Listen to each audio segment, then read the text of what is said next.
guys, magandang hapon sa inyo lahat. Kalabas ko lang guys galing dito sa City Health Office kasi nagpa-check up ako ng BP tsaka yung aking timbang. So ito guys, at ako ay pupunta dito sa park para mamasyal. Kasi ngayon ang kukulay ako pag pumunta dito sa downtown. Ayan yung City Health Office. So napakainit ngayon guys, pero okay lang dahil nga mahangin naman. At nandito ako ngayon sa runabout ng Bonifacio. So ito guys, at pupunta ako ng Osmeña Park para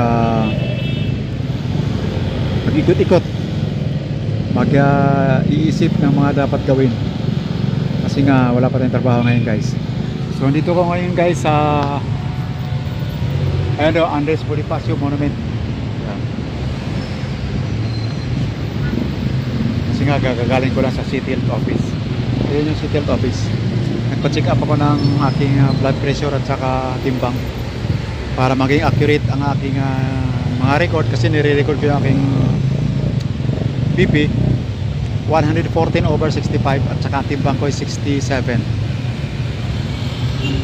So maya konti pupunta ako ng Gmall para mamili ng aking mga essential, tapos uwi na, makapahinga sa bahay.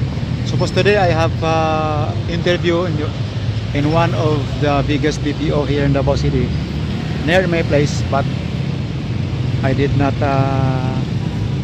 proceed dahil nga I'm not ready yet. Baka sa next week na, just in case mag-chat sa akin o mag-email. So sa pagka ngayon hindi pa tayo ready. So yun guys, at ako pupunta dito sa park dahil sobrang init dito sa labas. Dito ako ngayon sa Osmeña Park, pahinga ng konti kasi mainit sa labas.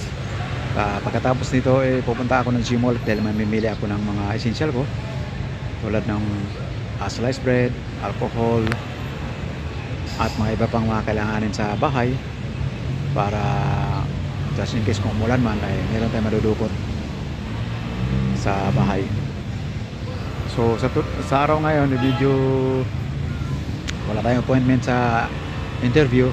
Supposed to be meron kayo ng umaga nga kasi may nag-chat sa akin na for final interview ako ngayon, pero hindi ako ready pa. So maybe next other time na lang. So ito nga guys, at nandito ako ngayon sa Davao City pa rin. So ito pa rin at wala pa rin tayong trabaho at nanatili tayong relax muna dahil ilang araw din tayong nag-a-apply na hindi din tayo sinuwerte. So wala tayong magawa, talagang ganyan ang buhay guys, parang life. So inshallah baka sa sunod linggo makatanggap na tayo ng receive na tayo ng offer o job offer para ma-hard na tayo guys. At kailangan tayong mamili din ng mga kagamitan pag na-hard na tayo, dahil nga maluma na yung aking mga gagamitan, tulad ng sapatos ko guys, lumang-luma na talaga. 3 years na yung sapatos ko Tapos mga bagong damit.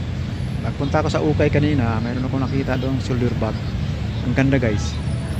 Reasonable price lang, wala pa rin budget kaya hindi ko nabili.